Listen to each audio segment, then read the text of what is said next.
Ladies and gentlemen, welcome to another edition of Democracy and the Rule of Law, a show where we delve deep into the critical issues of politics, governance, and the rule of law.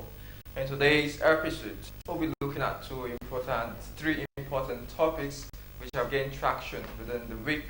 First, we'll look at the issue concerning FG declaration of CBN staff wanted for fraud and illegal withdrawal.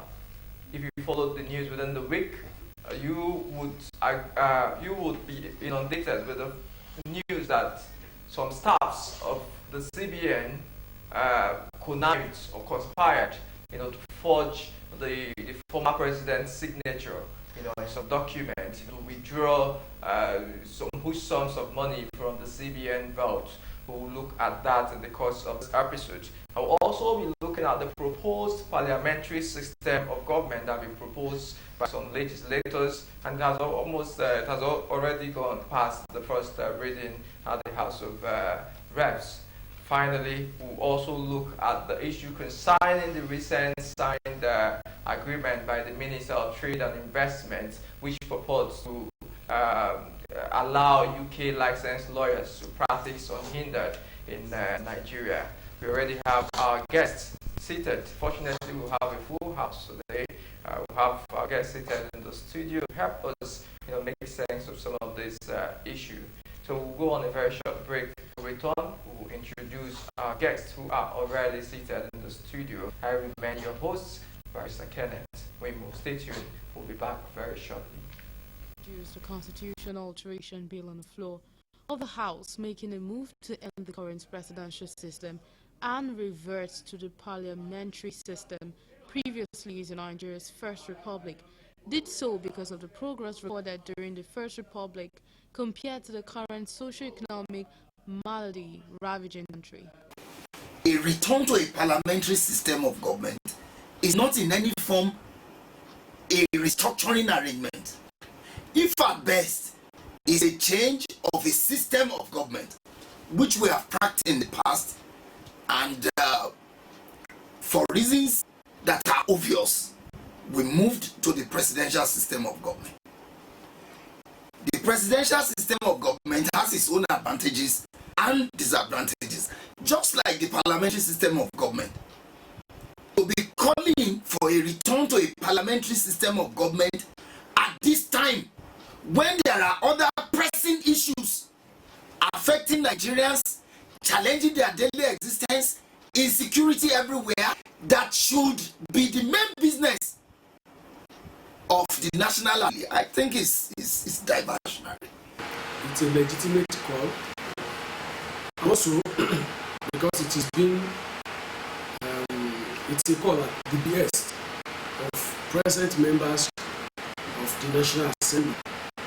And you imagine that you have about 60 of that's a very huge number. And the legislative work is about lobbying. If they are able to lobby their colleagues successfully, then it will be a success at the end of the day. Some of the implications associated with the way presidential government system is run in Nigeria are the high cost of governance, leaving fewer resources for crucial areas like infrastructure, education, and healthcare, and consequently hindering the nation's development progress and the excess powers vested in the members of the executive.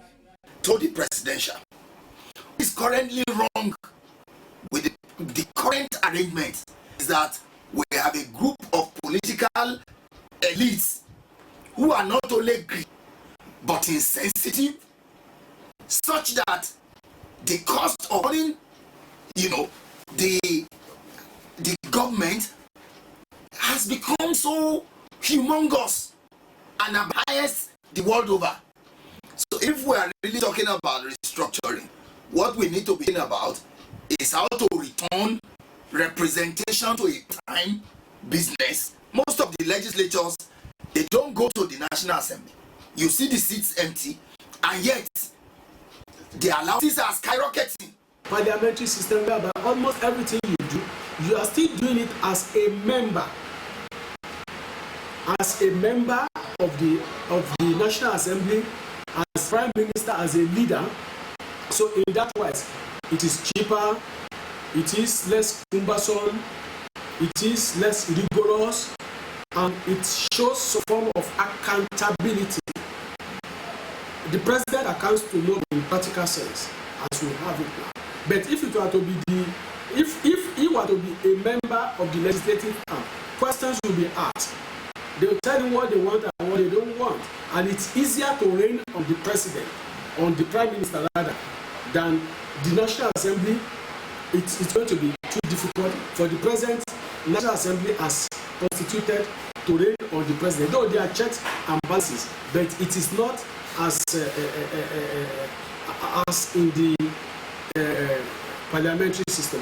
To fix the anomalies in government and place Nigeria on the much desired progressional stride, there is need to redirect and reposition the way government is run, be it presidential or parliamentary. There is a need for a fresh orientation. There is a need for us to ask ourselves, where are we, where we are, what we do to turn things around. You see, sometimes ago somebody was asking me, why do we go out of this problem? I said, to really go out of our economic problem, then we must be a provider of what we need. Otherwise, we are getting nowhere.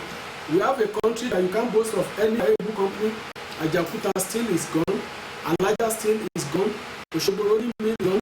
You cannot think of any. If you have Dangote increasing the price of cement day in, day out, they assuming the government produces, then we won't be where we are. But if you go to an assembly and they are mopping up millions of naira every month, how would the society grow? And you are borrowing money to do that. So those are the issues with our society. It's not whether it's presidential. These are mere nomenclatures, for people whose society have reached a stage where they can afford to practice any kind of system. What we need in Nigeria is a developmental state, whose interest is in the welfare of the people and not in the pocket of a few kleptocratic, political elites who are parasitic, in their approach and their attitude to governance and the entire people of the country. Thank you, sir.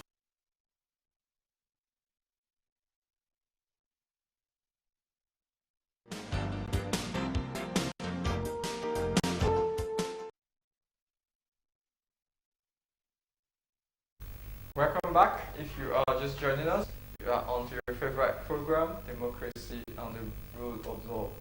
With me on the studio today, we have Barrister Obiora Ome. Barrister Obiora Ome, welcome you to the program this afternoon. Thank you very much, and thank you, viewers. Okay. Second, we have Barrister Attitudinal. Barrister Attitudinal, welcome you to the show this afternoon. And last but not the least, we have Barrister Deji Oladeye. Barrister Deji Oladeye, welcome you to the show. It's always a pleasure to be with you. Thank you. All right. Okay, so without wasting much time, we'll go into the nitty-gritty of today's episode. So our first topic today is the proposed parliamentary system of government by some legislators, as a way of structuring the government in order to make it more effective, more effective in terms of achieve governance and also in terms of costs, to bring the government closer. So, of course, we already had a parliamentary system of government in the past. Yes. And we jettisoned it for the presidential system Yes. of government. Yes. So, what is do you feel that this is the right step in the right direction in order to get us? Yes, I heard the proposal by some legislators that Nigeria should go back to our own system of government. In fact, there's already a bill presently ongoing at the House of Representatives on that. Personally, I don't think that is the right thing for Nigeria to do at this moment, and have my reasons for this. First, if you look at the world globally, only few countries practice parliamentary system of government. You have Australia, you have Germany, Canada, Israel, Pakistan, and few others. Most countries practice the presidential system, and you know that every coin has two sides. Already in Africa and Nigeria in particular, we have the tendency of people in holding on to power and even exceeding the limits of the power given to them by law or the constitution. In a parliamentary system, which they're advocating, you have a system whereby a prime minister has too much power. He's the head of the parliament, the head of the legislature, and also the real executive head of the country. The president will just be there as a head, a rubber stamp. That goes against the norms of separation of power, which is practiced which we practice here in Nigeria. Again, what do we stand to gain by going back to a system that we just years back? We also know that in a parliamentary system, what obtains is that if a member of the cabinet, a minister, is made or gets a vote of no confidence or has done something like what happened in Nigeria recently, when the ministers, was alleged to have stolen so much money.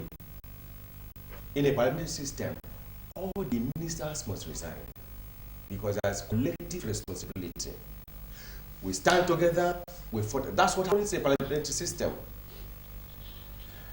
And now, assuming in this country now that you ask all the ministers that because Beta A2 has swallowed our hands from what has had so far. Alleged to have sorry. Yes. All others must resign. Do you think they will agree to resign?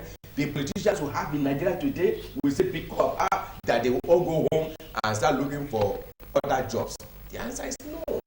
Wouldn't that make them to have more checks and balances on themselves and to ensure colleagues perform better? I didn't know that the failure of one is the failure of all that I've just posited. But no, even in bills, when a minister presents a bill, they will all rally around it to make sure it does not fail, because if it fails, they will be made to resign. And of course, you discover that the structure of parliamentary system does not suit this country, where one person will be calling the shots. You are a member of the legislature, you are a member of the executives, you have so much powers. And then who will be that president? Will just be content, will just be in a rubber stamp.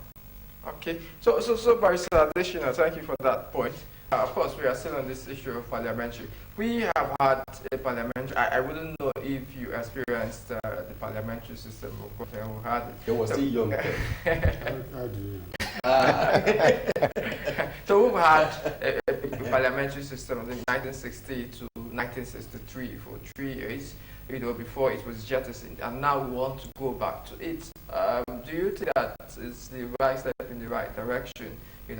Of course, it is human to admit that you have made mistakes. Of course, maybe Nigeria is feeling that it was a mistake going to presidential, and they have had, in benefit of hindsight, have done the presidential, they have done parliamentary, and some people feel that we are better off in a parliamentary system than the presidential.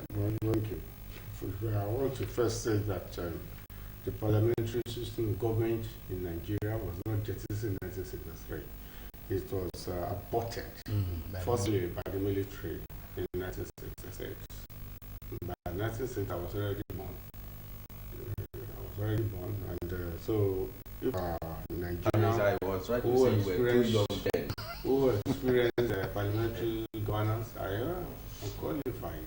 I was born well before the Civil War, even well before the first abolition of the system by the military. And it's not a surprise that the person who brought in the so-called presidential system is another military person. Well, that's the Obasanjo, who was so much in love with the president of America at that time. That is Jimmy Carter, who was a Southern Baptist like him, and just fell in love. Well, most of the time, Nigerian Jews would just ape the Western world and everything. I think with respect that the call for a return, or at least a departure from the presidential system of government is good. It's good. The presidential system of government that we have seen for the past almost even before 1999, 1979 to 1983, and from 1999 to this, for almost about 30 years collectively now, it's been an experience of wastage, of abuse of power, of gross irresponsibility. And when you look at the regions that time, you find out that, for example, southern Nigeria, southern western Nigeria is governed by only two premiers. That is Chief Akintola and Chief Awolowo before Akintola. Is now being managed about 8 or 7 governors. And look at the number of commissioners, the numbers of special assistants, and you can't say that all these governors, combined with the several aides, are done much better in the region, not only in southwest Nigeria, in northern Nigeria, under Ahmad Bello, and under Opala. Before Opala, I think just go back then Opala. So you find out that even Midwestern region that was created, you see, they did better than what we have under the presidential system. It was when you try something, it didn't work, you want to use another one. But what you have seen here is gross abuse of power. When he was talking about somebody just be having fused powers and all that, it's even worse. These governors, not even the president now, the governor, everybody knows most of the parliament in the states, House of Assembly, they are rubber stamps of the governors. You know, that's why somebody like Wike could be so rude, so uncivil to say that I pay for everybody. And was trying to dictate and control even the sitting governor after he had left, but he become a political godfather, like most of the governors do become godfathers. What I have against the presidential system of governance in Nigeria presently is just the attitude of the politicians. The only thing that looks a bit of a check really is the court. Forget the House of Assemblies. It is the judiciary that has tried, even though we can't, but at least it's not because we are lawyers here. The truth of the matter is that so far the most responsible arm of government, in my humble view, has been the judiciary. The presidential system of governance that we have experienced, maybe with the possible exception of a very responsible president, the late Umaru Yar'Adua, what you found out is abuse of powers that are not responsible. The executive recklessness is being there. And then another thing that I have against the presidential system is that you can't call snap elections. You have to endure. See, Tinubu has started now. Within 8 months or 9 months, everybody is shouting. And except you are calling for a coup, which is illegal, except you are calling for street revolution, which is still illegal. There's something you just have to wait till the next 4 years.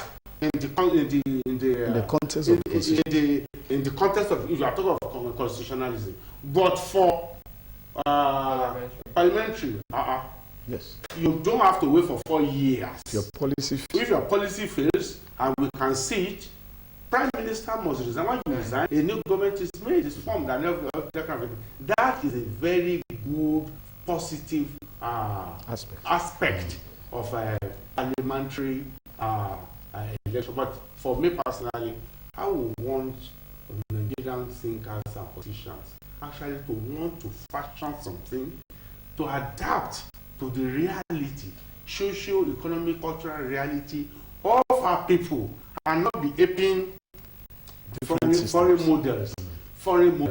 This is my take on this. All right, thank you for your opinion. Pastor Deji. Yes, well, thank you very much. I think I want to support the views of my good friend, Mr. Adesina Gulano. Nigeria had experienced so much centralization of power. We are supposed to be a federal state, but you find that our constitution as of today, even though it pretends to be federal, is a unitary constitution. And being a unitary constitution, there is over-centralization of governance. And that's perhaps the reason why we have so much political anarchy in form of an order. We call it an order, political order, but there's no order there. Just like there's a gross irresponsibility of governance. And you don't find that in the parliamentary system. In the parliamentary system, the Prime Minister is responsible not just to the House, to the Parliament, but also to the people. And by virtue of that office, he knows that he can retain his office as long as the policies he's implementing are benefiting the state. Once the policy is not benefiting the state, it is very easy to pass a vote of no confidence in him. And he goes with his cabinet. And a new cabinet in the shadow is already waiting to take over. And also national interest, issues of national interest and cohesion are more exposed in the parliamentary system than what we have in this state, in the presidential system, which is purely a statism. Every state is powerful on its own. And at the end of the day, they are still subject to the power at the center. So, but for the parliamentary, it allows for regionalism. It allows for wider areas of people within a nation to determine their own destiny. And you also find that those who will go to lead, either as cabinet member in a parliamentary system, they are tied up to their constituency, unlike what we have now. Because the parliamentary system is more representational than even the presidential system. You move from your region, from your locality. You are nominated or elected through your people who knows you very well, who can account for you, to go and represent them at the parliament. And they monitor what you do in that parliament. The moment they see that you are no longer representing their interest, it doesn't matter who you are, they know how to cut you down. But in a presidential system, we have a federal system where everybody, once you get that ticket, you can run to Abuja and that is the end of it. So there is no proper check and balances, even though we say there is separation of power. But in the way we practice the presidential structure in Nigeria, the people are not involved. The people are not involved. The people are alienated from the politicians and from governance. So, but the parliamentary system allows for responsibility of those who represent to come often to their constituency to take instructions. So I think the parliamentary system is not a bad thing if we decide to, but we need to maybe modify some of the aspects of it that we feel, just like Mr. Oglano has said, to indigenize it, okay, to make it. I wanted to ask if you said yes, you endorse the opinion of my brother and colleague here. Yes. But I still want to let you know that I don't agree with your views. Yes, why not? Yeah, we don't need to confuse issues when we talk of representation. Yes.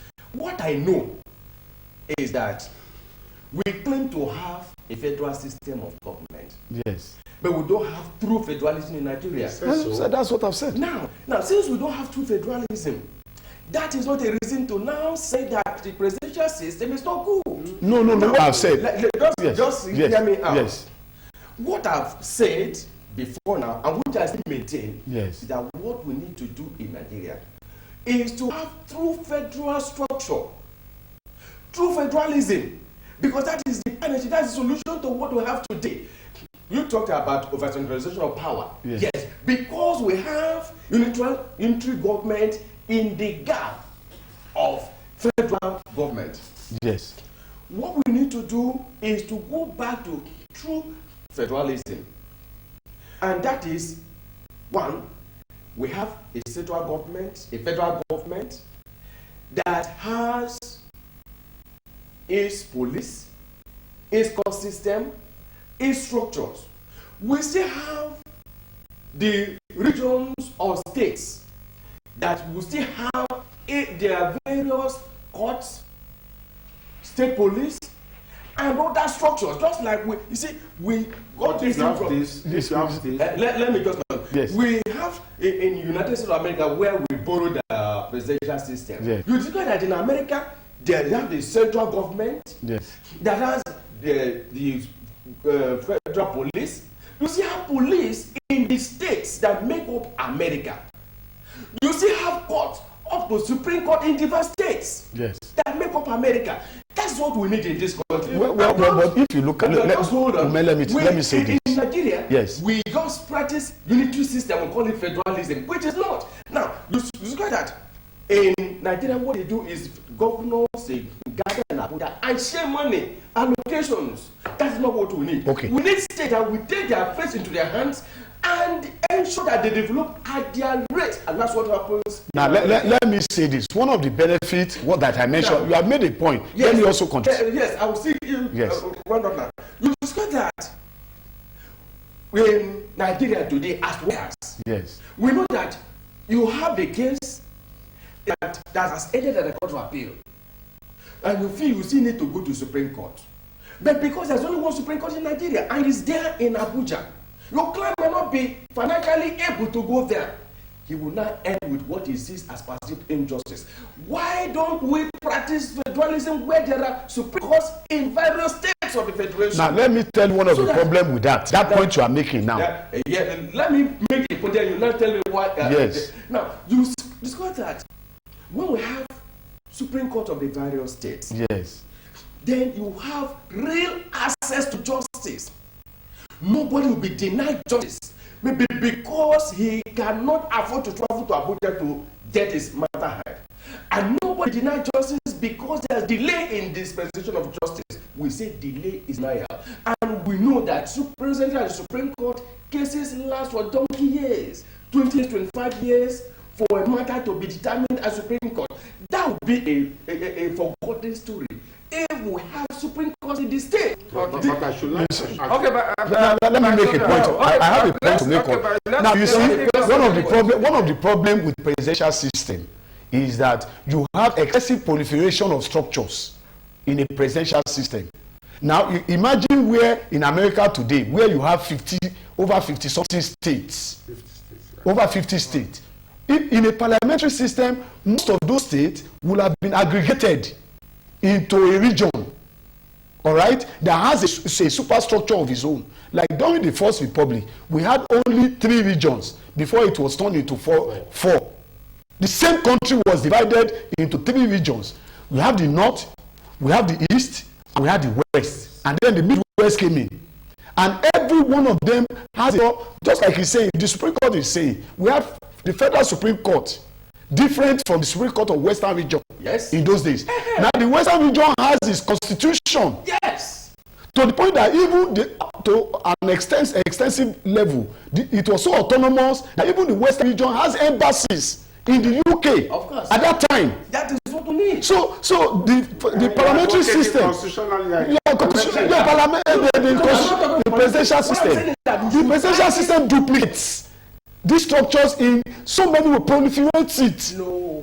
And the cost of governance, the cost of governance.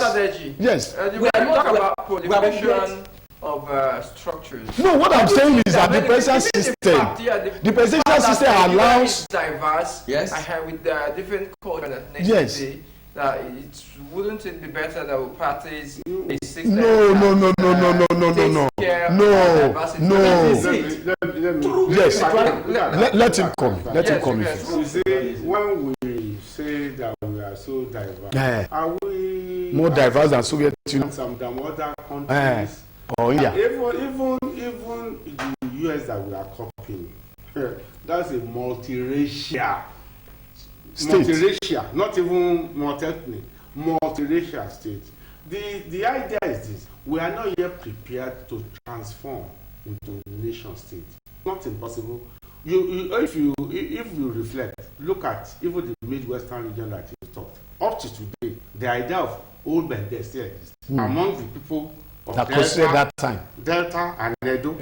When you say old Bende, you know the idea. When you talk of the southeast, before we brought it down the military from 12 to 19, from 19 to 33, from 20 to 36, yes. And efforts even made now to make it to 50 or something like that, to balkanize. If you aggregate people, what really we need is governance. I can say something.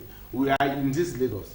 There be a military man who was appreciated more and still be more appreciated than another military man. Yeah, but hold on. The man I'm talking about, Buba Marwa, Yes. is not Yoruba. The other fellow, Olagusoye, is Yoruba. What people want from you is governance, not your ethnic identity or religious identity. People have voted for an MP Abiola, a head of a Tofa, even Kano.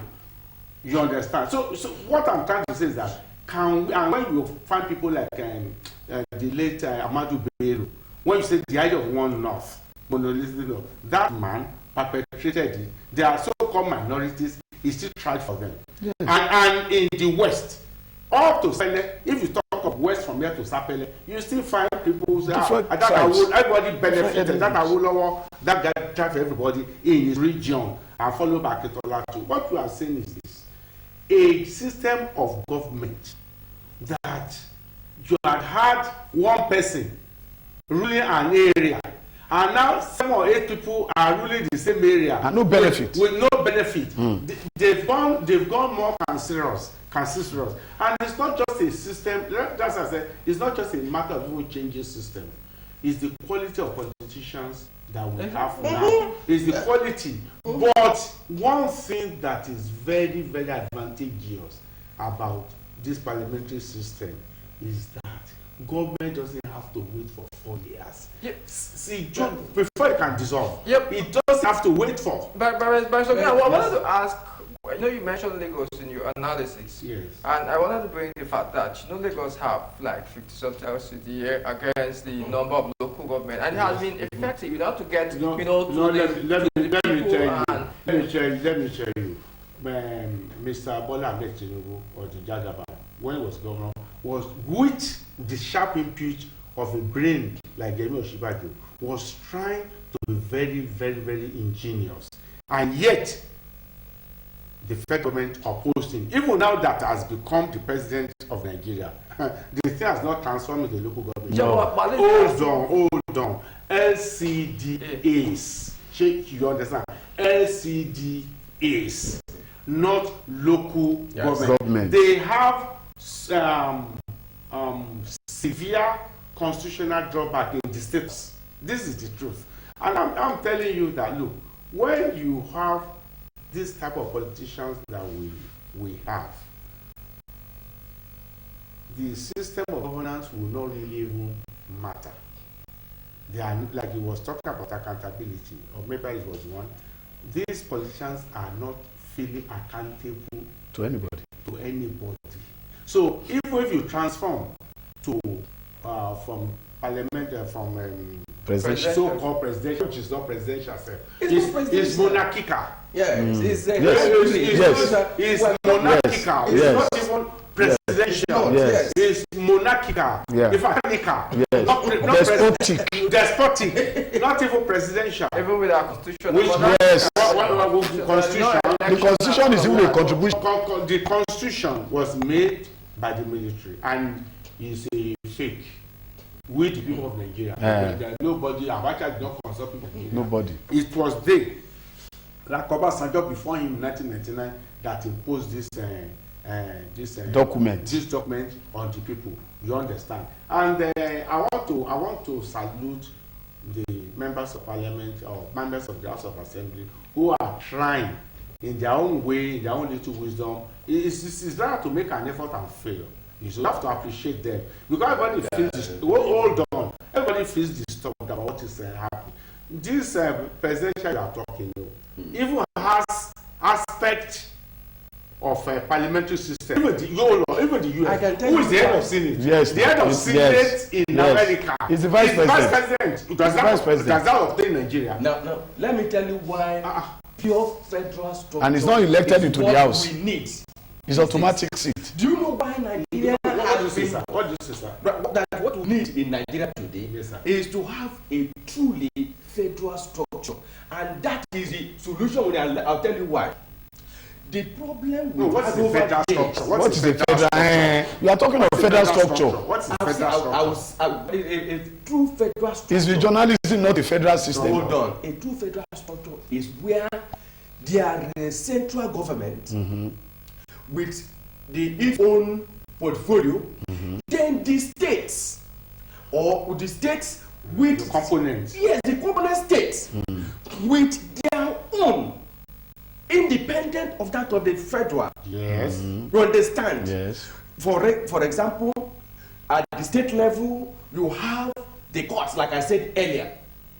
You have maybe the customary courts, the various hierarchy of courts. Up to the highest, the Supreme Court Of that state. that state. Then you also have the police of the various states. The police, even at the local government level, they still have security agencies. Yes. And then when the structure is there, properly structured, then this idea They of control their resource. What of their resources? the resource control, that's the next thing I want to add, which is the bane of our amalgamation. Now, at the central level, Yes. what is it? The various states Yes. contribute to the sustenance of the central government. Don't we have that during the regional period? Now, the states control their resources and it develop at its own pace. Don't we have that in the parliamentary system? Are too many? That's and the cost of governance in the federal government because of creating those structures everywhere. Cost of creating those structures everywhere. Lagos State will get its resources and use it to sustain Lagos. Adamawa State, Anambra State, Imo State, and you see that there will be healthy competition. Hold on. The Bacchanal State. You have mentioned Lagos State. You can mention Lagos State, you can mention River. What about some states that don't have are not viable? that are not viable for those Jigawa, Gombe, all those Let me states. answer you. Yes. Those states are said not to be viable because before now, every governor goes to Abuja to collect allocation. No. By the time there is no more allocation, they will think They will die naturally. You can't compare Lagos With, and with Yobe State. you know that. All right. During the time that Obasanjo was president of Nigeria, Yes. and Tinubu was the governor, Yes. the Lagos government was denied its allocation. What happened? Yes. Lagos State sat down and Lagos State. Lagos has the strength, financial strength. the same thing. My son will be going on, sorry. We'll be going on very short break and then we'll return. We'll take on the event topic. Stay tuned, we'll be back very shortly. Government is not in any form a restructuring arrangement. If at best, it's a change of a system of government which we have practiced in the past and for reasons that are obvious, we moved to the presidential system of government. The presidential system of government has its own advantages and disadvantages, just like the parliamentary system of government.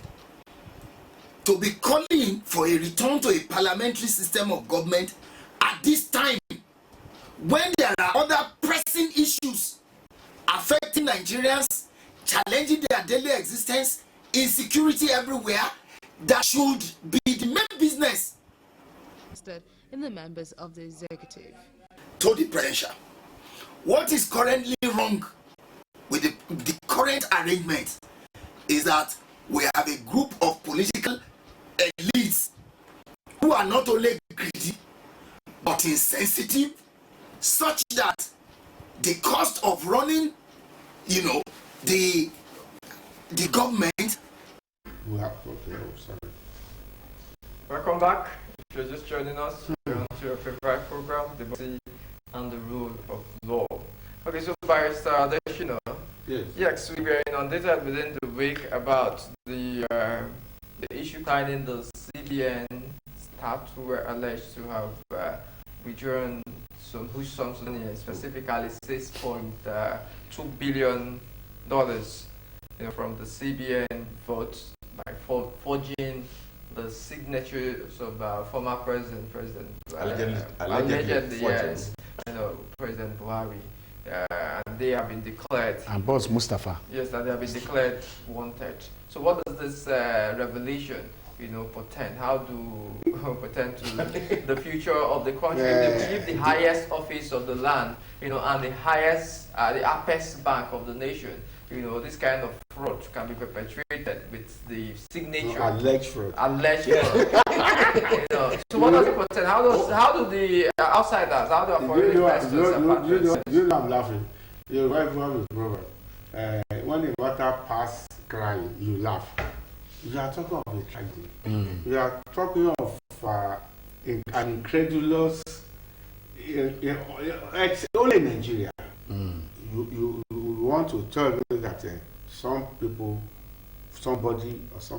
at the Central Bank of Nigeria forged the signature of our president and then withdrew not 6 naira, $6.2 billion,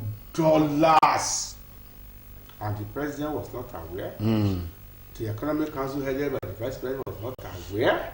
The Minister of Finance was not aware.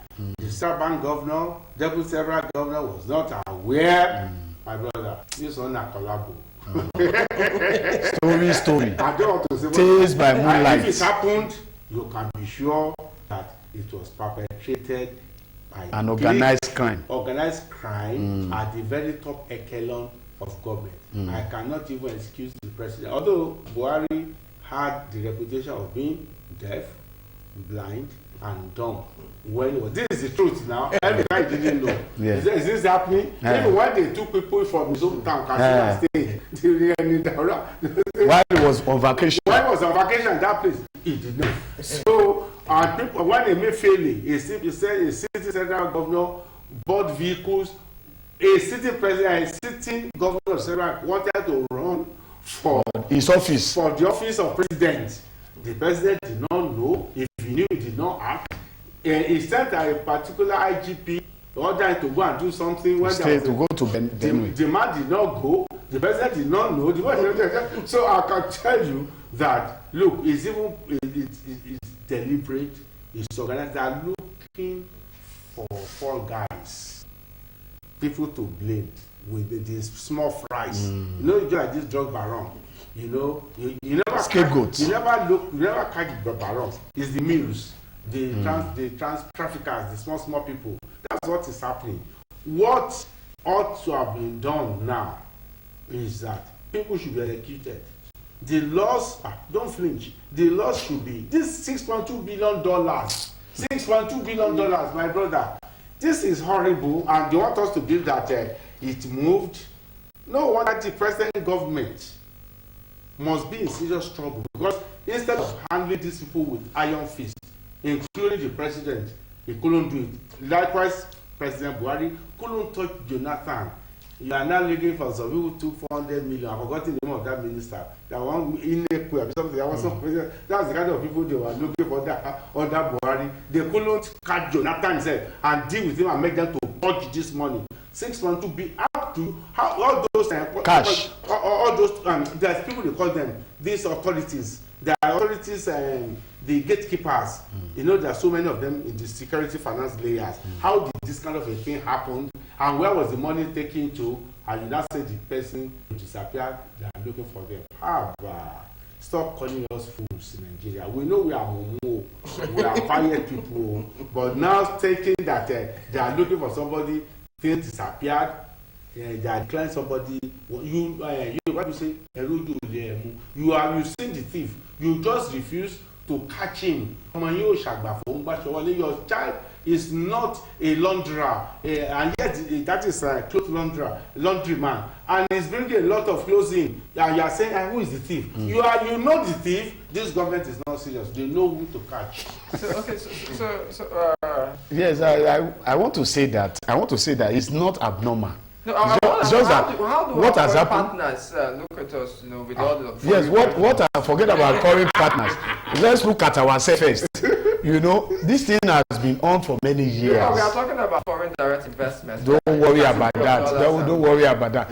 Nigeria, it just shows the porosity of our government, of our system, of security. Corruption, sir. Yes. It's not porosity, it's corruption. Abi? Fraud. What do we call it? What do we call what is happening? Now, sabotage. how come a memo is raised, payment of such money, and the memo is not verified from the president or verified from Boss Mustafa from the presidency by the CBN itself before the money was, and how come it is cash? So they withdraw money from the CBN. And that is the issue. Can you withdraw cash from the CBN without clarification or verification of the document itself, or subjecting it to security check before it gets to the office of the CBN governor and all of that? And how this money was carried in tranches? Who are the people who authorized it without verification? So I think they should, just like my good friend said, they should not just call us idiots with this story. All right, there are a lot of things that have been happening in government. This one is just coming into the open and all that, and it's not usual. If you read some of the report of Jim Obazi, you see there is a lot of coloration. He's just trying to patch a few things. If you read that report, you will see that he's not addressing those who have specific responsibility and whose buck falls on their table. They are not mentioned in any of those reports. All those whose head should roll by now, they are not mentioned in that report. All the little boys, just like I said, the four guys, yes, they pick those who are their agents, and all that, and project it as if they are responsible for this national malaise that we are looking at. I think it has come that even this government, I don't think is sincere about what it's doing. Because if the government is sincere, they should put the pole in the hole. Yes. When they put the pole in the hole, all the snakes there will come out, and then you can pick snake one by one. So I think we have gotten to a stage that Nigeria needs to do something. A lot of money that should have gone into development, yes, has been stolen by these people. Yes. And you can imagine, unfortunately, this money we are talking about is from the money given to the government for COVID palliation and palliative. So you can imagine where money is supposed to be kept for the welfare of the people, and so people can have access to go and collect it. And you say it's for, have they gone to the former president to confirm whether that signature is actually his or not? Have they? Have they questioned him? Have they questioned him? Or it's too big to be questioned? So these are the issue. These are the issue. All right. Asking. Yes, of course. These are the issues. Yes, and then my take on it is that in Nigeria, things that are unimaginable are said to take place, and people casually go on as if life continues. Normally. We had a time when they said that snake swallowed money Yes. in Abuja. And people started looking for snakes. They started buying dogs to get snakes. Have you ever seen a real life where snakes eat money, swallow money? Have you seen a where rats destroyed Aso Rock and took over the office of the president? Yes. So and the president could not use his office. Politicians get to elective offices. They can sell their buildings. They can do anything. They can sell their soul to Satan to get there. And once they are there, they loot the nation dry. That's what they do. Then would that be boring? And then corruption, PLC. That's what they do. Crime scene. Yes. Because you can't tell somebody in UK, in America, or Canada, or any other civilized world that the signature of Joe Biden, for example, was forged. Scammers. And money was withdrawn from the Central Bank of America. It's not possible. Even small companies, before you hear that the bank. So, due diligence. So, like my friend here said, it was a conspiracy, yes, a collaboration between a group of persons. Because how do you explain it? $6.2 billion withdrawn from Central Bank of Nigeria on the purported authority of the president. It's not possible. They are here to tell us the truth. And then the president Bola Ahmed Tinubu, who, when he was there on this side, was an activist. He was canvassing for justice, transparency, and truth. The ball is on his table now. Yeah. Nigerians and the whole world is watching whether it will be the same story. Because people are saying it's the same story already. Because people are saying that even the new government, the present government, may end up selling the remaining few assets of the nation, and there will be nothing left. That's what people are afraid of and saying. Yes. There will be time. But don't you think that there is still time? The government is barely 8 months or 9 months old. Take the track of the event in 8 months. It is this endemic corruption that has brought Nigeria to where we are today. It has never happened in the history of Nigeria that Nigerians are crying for hunger. Different parts of the country witnessing protests. And they are now saying it's being sponsored by political opponents. Who is sponsoring that kind of thing? Nobody sponsors. Nobody. Because the saying goes that a hungry man is an angry man. Yes. There's been hunger in the land. And the people that looted the nation dry, they are being treated as sacred cows. Sacred cows. If we are truly to get things in order, apart from having a true federal structure, let all those that looted this nation be made to return our money. It's our common money, it's our common wealth. And that is the way to go. It's only if the government has the political will to do the needful. Yeah. That's when that government and this country will be spared the catastrophe. Otherwise, I don't think the present government has the gut to do what what is necessary at this point. And obviously, if you see the way the investigations, the body language, and all of that, you know that it's just another political game. Yes. Party government. Under the administration of Buhari, Nigerians were crying that hunger is looming because farmers we are being molested. Yeah, they can't go to farm. Their crops being devoured by cows. They are being taxed by terrorists. Yes, and even when these farmers are killed by herdsmen, government looks the other way. But when one cow is killed, government will pay 50 million for one cow. Today, go to Benue State. Plateau State. Basket of the nation. Yes. The challenges we're facing. We are almost out of time. Yes. I'll just give you 30 seconds to run off so that to give us your last words on this topic before we call it a day. Yes, on the issue of parliamentary versus presidential, I stick to presidential, provided we have true federalism, not what we practice today because a hybrid without a name. Number two, concerning the people that allegedly stole $6.2 billion from the central government, let them open the can of worms. Let us see who are behind this thing. And then the last topic we cannot go to it again, concerning UK licensed lawyers coming to practice in Nigeria and vice versa. We didn't touch that. We didn't touch that. Yes, because we are out of time. We'll still look at that maybe next week or another time we have. Attitudinal, your last words, we're almost out of time. 30 seconds. Well, thank you. My own message is to President Ahmed Tinubu. You said you have ambition to become president, and you got it. Yoruba people say, since you are Yoruba, they can't make you the king of it. You can't even catch ordinary chicken. It will be too bad. You said your mantra is renewed hope. What I've been witnessing is renewed, revamped hopelessness.